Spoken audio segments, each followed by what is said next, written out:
다 같이 말씀 보도록 하겠습니다. 말씀은 창세기 28장 18절에서 22절 말씀 함께 보겠습니다. 야곱이 아침에 일찍 일어나 베개로 삼았던 돌을 가져다가 기둥으로 세우고 그 위에 기름을 붓고 그곳 이름을 베델이라 하였더라. 이 성의 옛 이름은 루스더라. 야곱이 서원하여 이르되 하나님이 나와 함께 계셔서 내가 가는 이 길에서 나를 지키고 먹을 떡과 입을 옷을 주시오. 내가 평안히 아버지 집으로 돌아가게 하시오면 아버지께서 나의 하나님이 되실 것이요 내가 기둥으로 세운 이 돌들이 하나님의 집이 될 것이요 하나님께서 내게 주신 모든 것에서 10분의 1을 내가 반드시 하나님께 드리겠나이다 하였더라. 한 주간도 모두 평안하셨습니까? 제가 좋아하는 곡 중에 김동률의 출발이라는 곡이 있습니다. 가사가 이렇습니다. 작은 물병 하나 먼지 낀 카메라 때 묻든 지도 가방 안에 넣고서 언덕을 넘어 숲길을 헤치고 가벼운 발걸음 닿는 대로 끝없이 이어진 길을 천천히 걸어가네. 멍하니 앉아서 쉬기도 하고 가끔 길을 잃어도 서두르지 않는 법. 언젠가는 나도 알게 되겠지. 이 길이 곧 나에게 가르쳐 줄 테니까. 촉촉한 땅바닥 앞서간 발자국, 처음 보는 하늘, 그래도 낯익은 길, 언덕을 넘어 숲을 헤치고 가벼운 발걸음 닿는 대로 끝없이 이어진 길을 천천히 걸어가네. 이 곡을 들어보신 분들은 이 곡의 첫 반주가 이렇게 시작을 합니다. 어쿠스틱 기타와 피리 소리가 잘 어울려서 상쾌함을 더하고 있습니다. 이 곡을 듣다 보면 삶의 자리를 떠나서 훌쩍 어디론가 여행을 가고 싶은 마음을 들게 합니다. 아마도 많은 성도님들 이 코로나19 가운데 MCO를 보내면서 어디론가 여행을 가고 싶은 마음을 갖고 계신 분들이 있을 것입니다. 제가 이 곡에서 가사 중에 좋아하는 가사는 이겁니다. 멍하니 앉아서 쉬지도 않고 가끔 길을 잃어도 서두르지 않는 법. 언젠가는 나도 알게 되겠지. 이 길이 곧 나에게 가르쳐 줄 테니까. 저는 이 가사를 굉장히 좋아하는데요. 이 가사에서는 속도를 이야기하고 있는 것이 아니라 방향에 대해서 말을 하고 있습니다. 여행을 떠난다는 것은 삶에 있어서 다른 새로운 세계에 대해서 눈을 열게 해주는 기회를 갖게 합니다. 오늘 본문을 우리가 살펴볼 텐데 본문에 나와 있는 야곱은 뜻하지 않은 여행을 출발을 했습니다. 그리고 뜻하지 않은 장소에서 그의 인생에 있어서 새로운 경험을 또한 경험하게 되고 그 새로운 경험이 그에게 새로운 생각과 새로운 인식의 전환을 가져오고 있다는 것을 오늘 말씀을 통해서 볼 수가 있습니다. 야곱은 아버지를 속여서 형 에서에게 가야 할 장자권을 가로챘습니다. 이 일로 에서는 야곱을 미워하고 야곱을 죽이려는 계획을 짜게 됩니다. 이 사실을 알게 된 어머니 리브가는 야곱을 외삼촌 라반의 집으로 도망가게 합니다. 외삼촌 라반이 사는 하란은 야곱이 살고 있는 브엘세바에서 약 750km나 떨어진 먼 곳이었습니다. 쉽지 않은 여행이었습니다. 야곱은 하란으로 도망가던 중 한 장소에 도착을 합니다. 이미 그의 몸과 마음은 너무나도 지쳐 있습니다. 날은 저물었고 야곱은 그가 어디에 있어야 될지 몰랐습니다. 야곱은 그곳에서 하나의 돌을 취해서 그 돌을 베고 밤하늘의 별을 보면서 잠을 자고 있습니다. 야곱이 잠을 자고 있던 중에 한 가지 꿈을 꾸게 됩니다. 하늘에서 사다리가 내려오더니 많은 천사들이 그 사다리 위를 오르락 내리락 하고 있는 것입니다. 그러면서 야곱에게 하나님께서 그 꿈속에서 말씀하기 시작을 합니다. 야곱아, 나는 너의 할아버지 아브라함의 하나님, 너의 아버지 이삭의 하나님이다. 내가 지금 누워있는 이 땅을 너와 너의 자손에게 주겠다. 너의 자손은 땅의 티끌과 같이 많아질 것이다. 모든 백성이 너와 너의 자손으로 인하여 복을 받을 것이다. 내가 너와 함께 하겠다. 내가 너를 떠나지 않겠다. 야곱은 이 꿈을 꾸고서 너무나도 감격하고 너무나도 놀랐습니다. 이렇게 고백을 하죠. 여호와께서 분명히 이곳에 계시는데 내가 미처 몰랐구나. 이곳은 하나님의 집이다. 이곳은 하늘로 들어가는 문이다 라고 야곱은 고백을 합니다. 그리고 그 장소의 이름을 베델이라고 이름을 지어줍니다. 야곱은 살기 위해서 도망쳐야 했습니다. 왜냐하면 아버지와 형을 속였기 때문입니다. 그런데 그 도망하는 자리에서 야곱은 뜻밖의 하나님을 만나게 됩니다. 야곱이 처한 상황을 한 단어로 하면 불안이라고 얘기할 수 있습니다. 혹은 두려움이라고 이야기를 할 수 있습니다. 아마도 야곱은 자신의 결정에 대해서 후회를 했고 또한 죄책감을 가지고 있었을 것입니다. 이러한 야곱의 도망은 미래에 대한 불확실성을 보여주고 있습니다.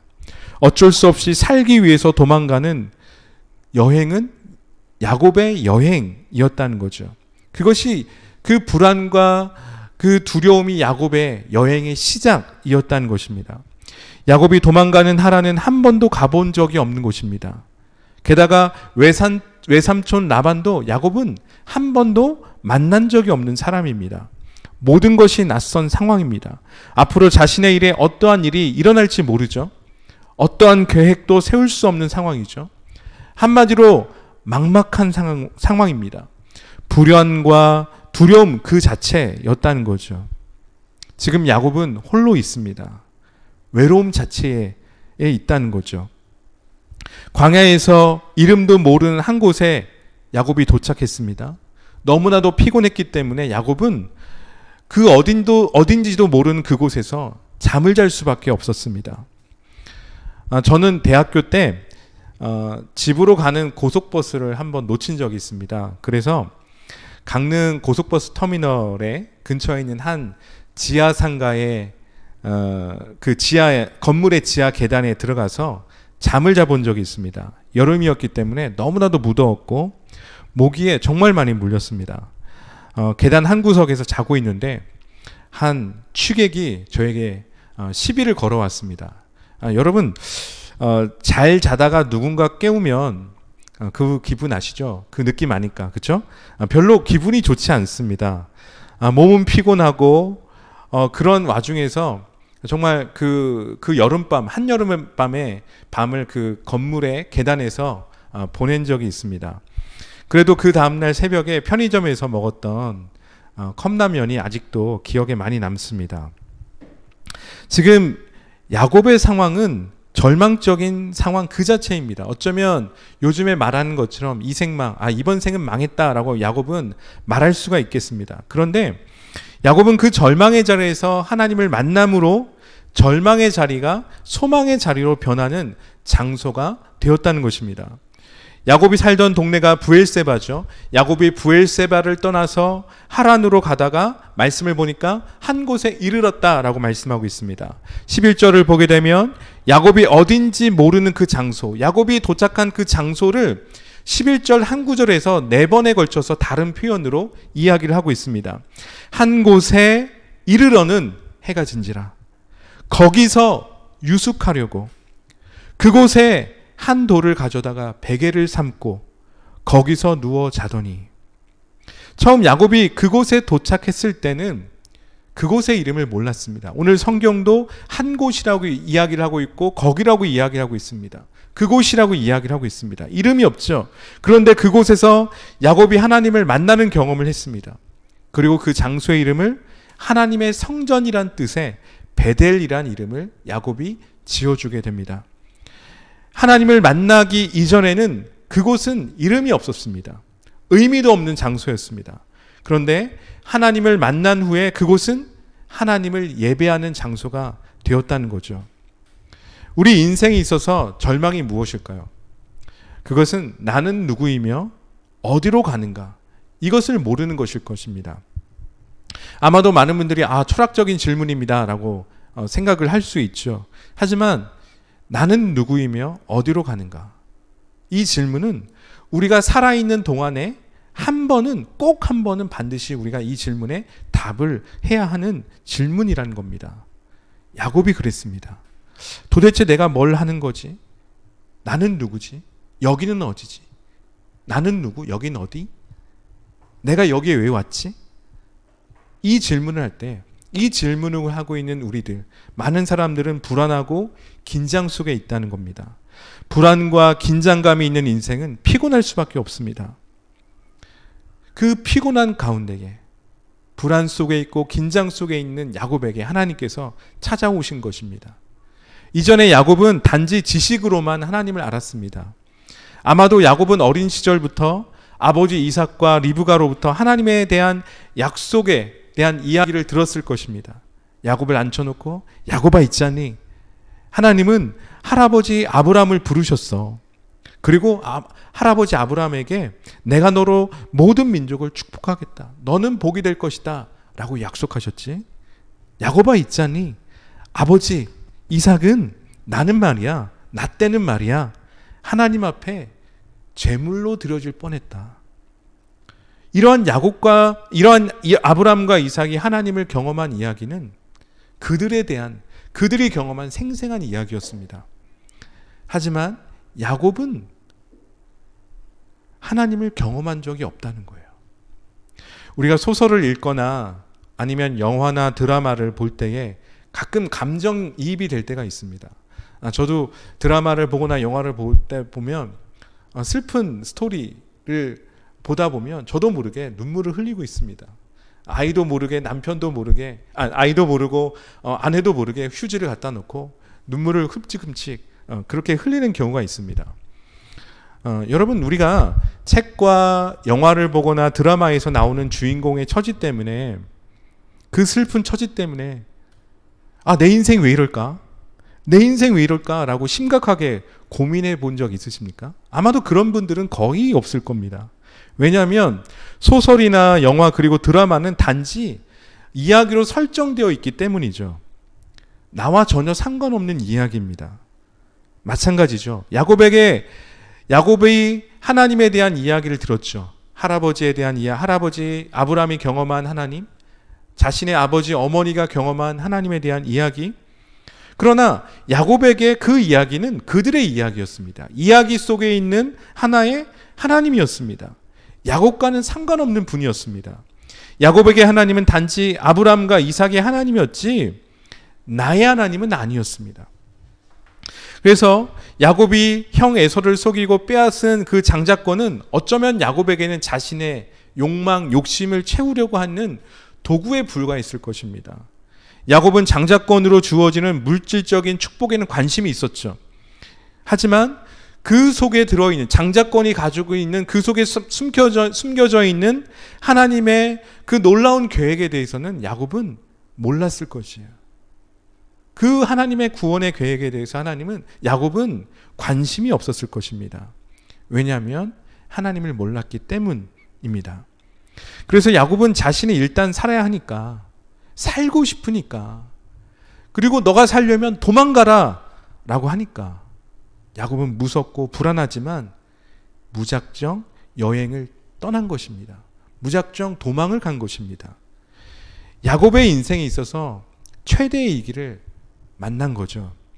그 위기의 순간에 하나님께서 오늘 야곱을 찾아오신 겁니다. 야곱의 이름을 부르고 있는 겁니다. 야곱이 브엘세바에서 그 길을 떠날 때부터 하나님은 야곱을 홀로 두지 않으셨습니다. 야곱이 뱃속에서 태어날 때부터 하나님은 야곱을 홀로 두지 않으셨습니다. 그의 삶에 주님이 함께 하셨습니다. 그의 도망가는 발걸음 가운데 하나님이 함께 동행하셨다는 것입니다.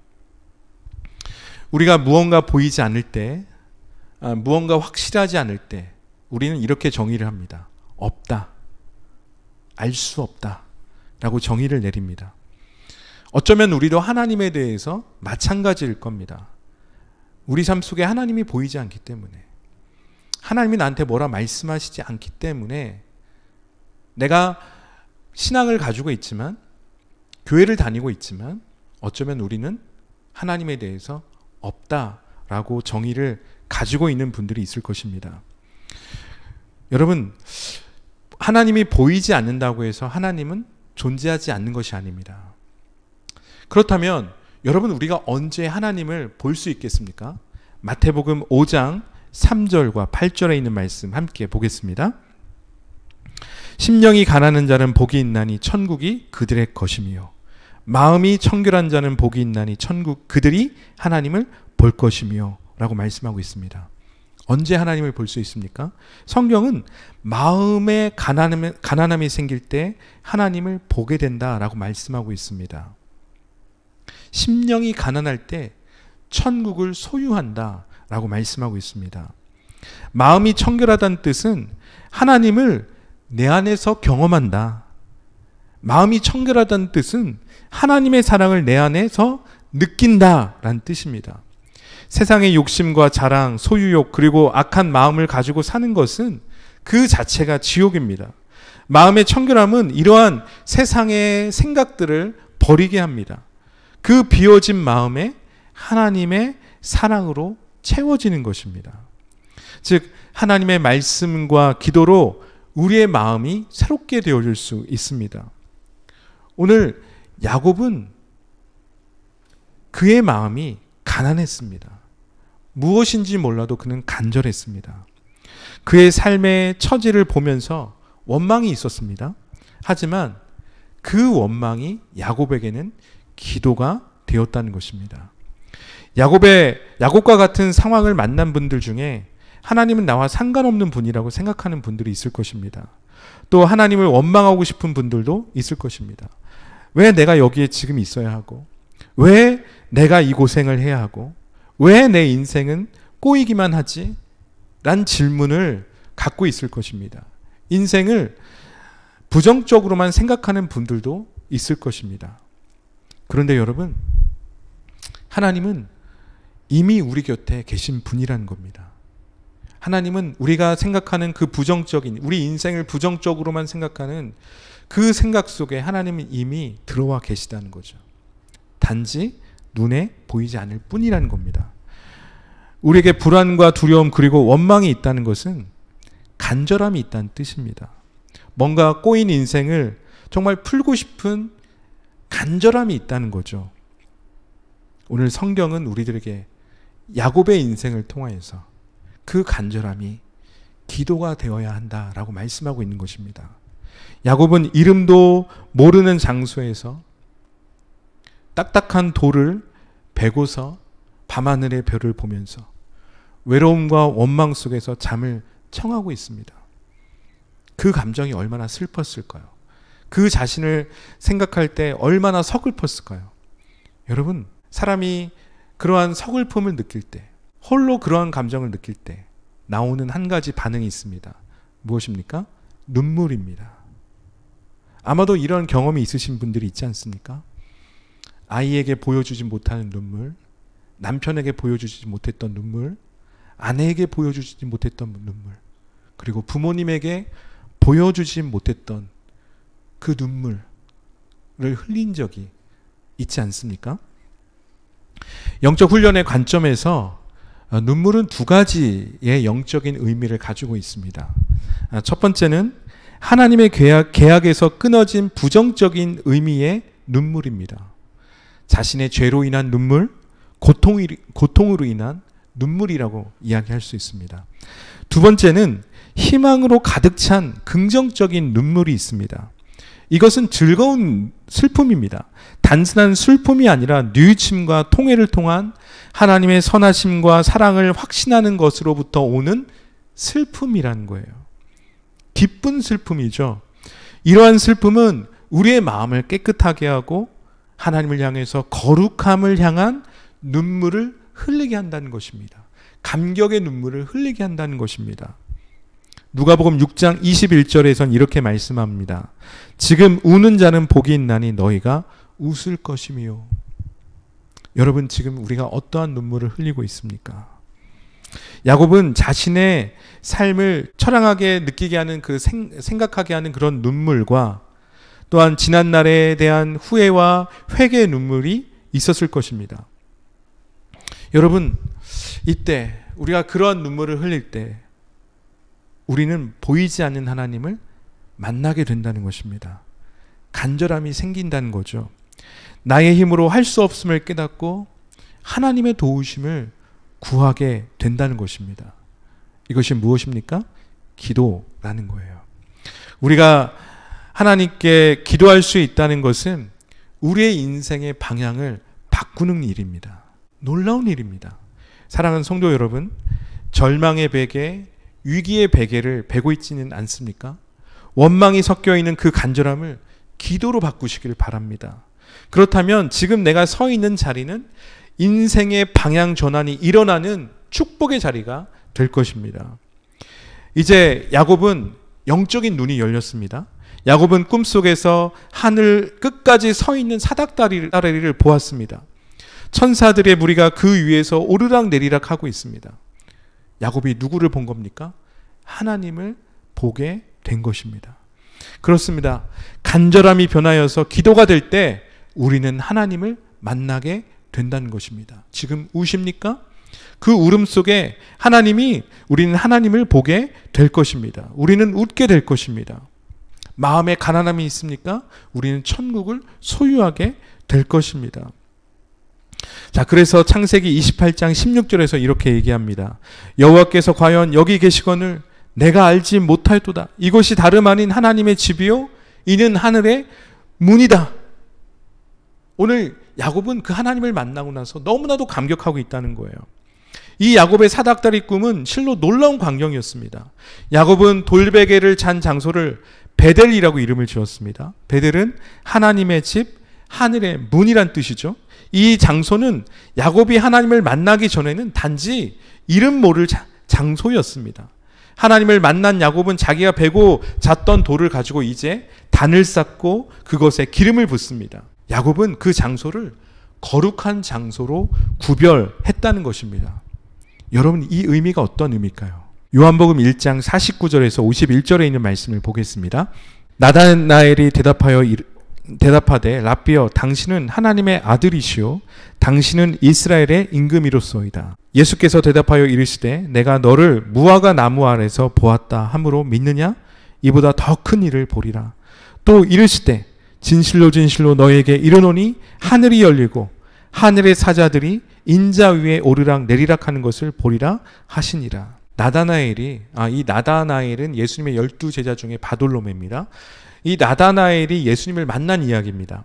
예수님은 나다나엘에게 이렇게 말씀하셨죠. 너가 큰 일을 볼 것이다. 하늘이 열리고 하나님의 사자들이 인자 위에 오르락 내리락 하는 것을 보겠다라고 말씀하고 있습니다. 여기서 하늘이 열리고 사자들이 인자 위에 오르락 내리락 하는 것을 보겠다는 의미가 뭐냐면 이 창세기 오늘 말씀이라는 거예요.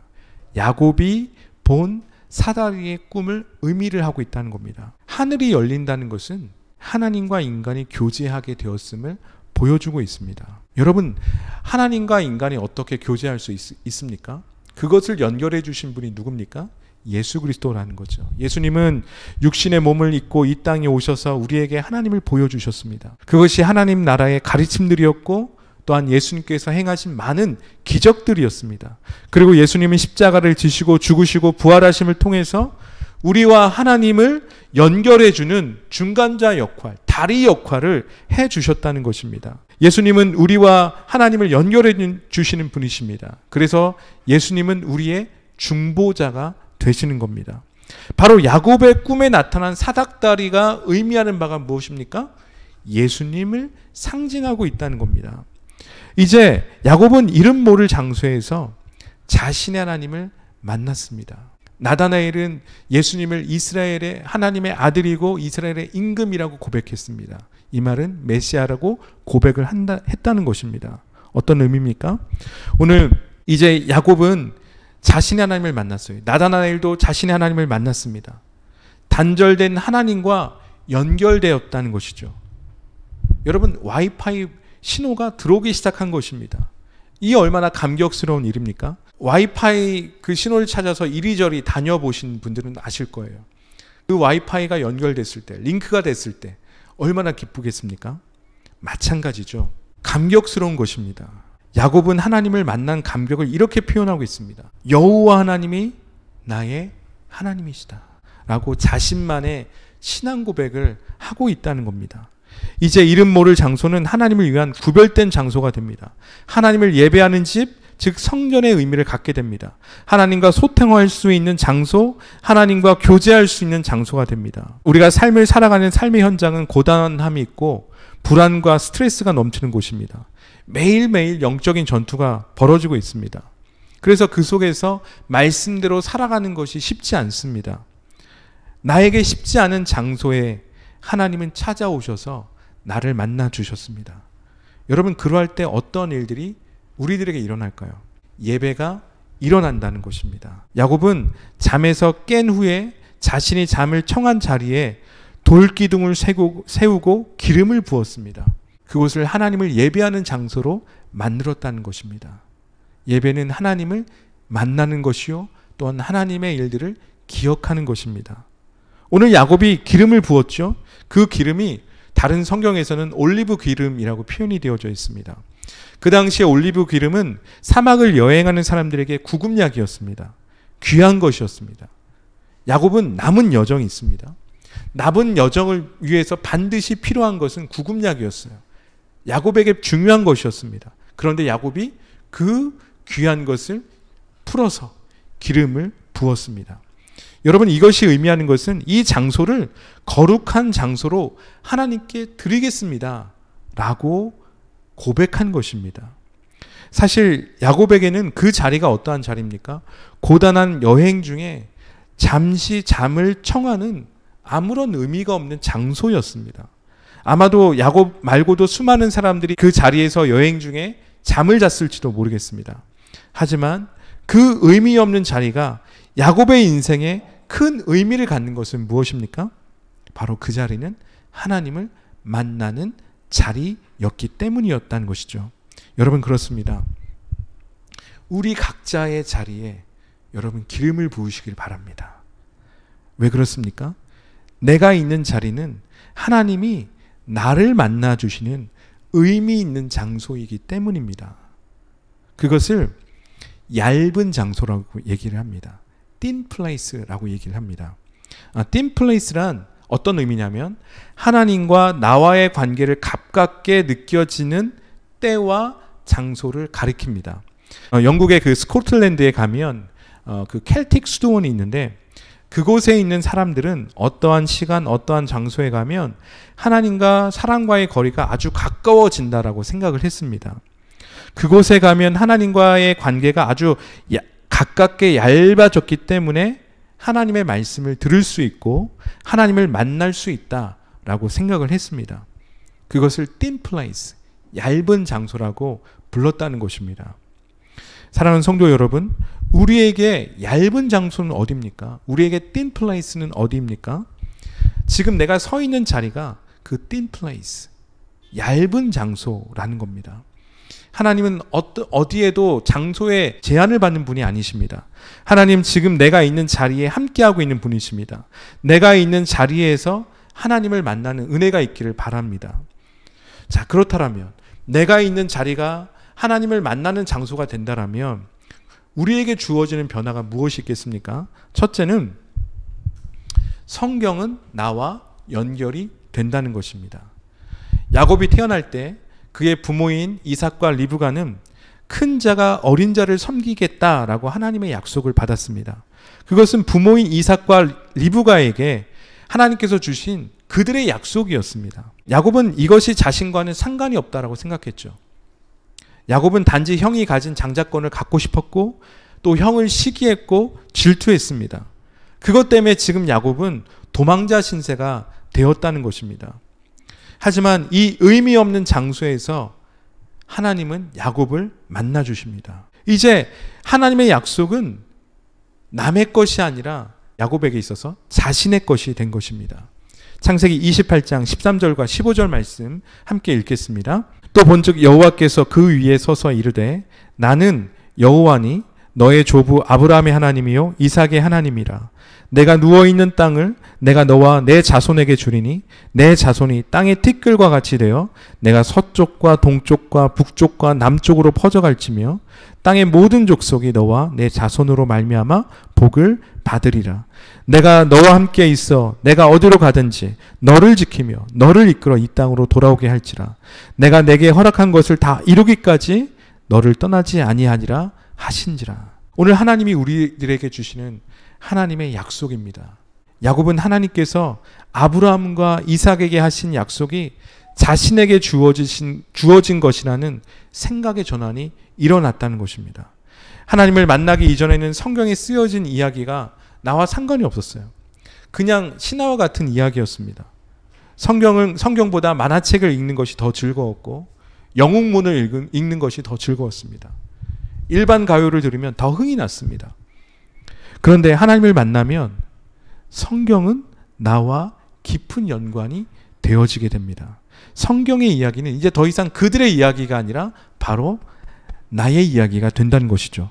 나를 향한 하나님의 말씀이자 나를 향한 하나님의 계시로 성경을 받아들이게 된다는 것입니다. 여러분, 이러한 은혜가 있기를 바랍니다.